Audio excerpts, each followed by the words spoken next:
'Twas the night before Christmas, when all through the house not a creature was stirring, not even a mouse. No, there's a mouse! The stockings were hung by the chimney with care, in hopes that Mrs. Claus would soon be there. The children were all nestled. All 7 figures of sugar plums danced in their heads. Mama in her kerchief and I in my cap had just settled our brains for a long winter nap, when out on the lawn arose such a clatter.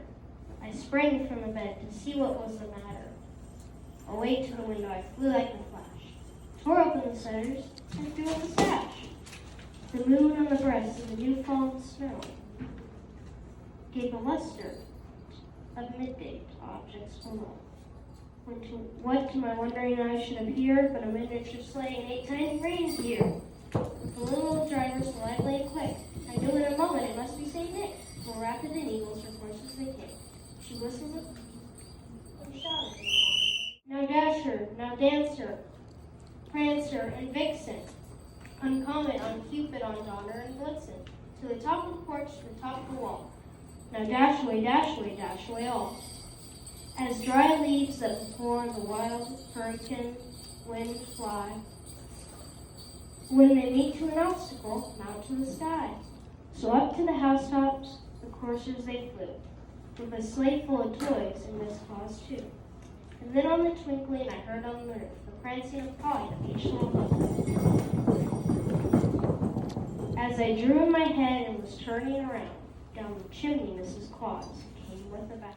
She was dressed in all fur from her head to her foot, and her clothes were all tarnished with ashes and soot.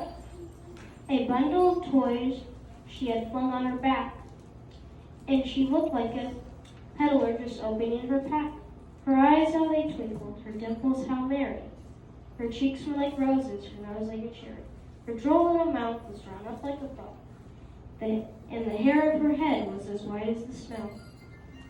She had a broad face and a little round belly that shook when she laughed like a bowl full of jelly. She was chubby and plump, a right jolly little belle, and I laughed when I saw her in spite of myself.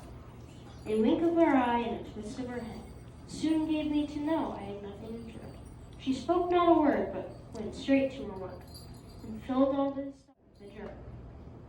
And laying her finger aside her nose, up the chimney, and giving a nod up the chimney she rose.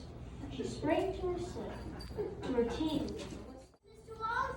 Good night. and away they all flew like the down of a thistle, but I heard her exclaim ere she dove out of sight,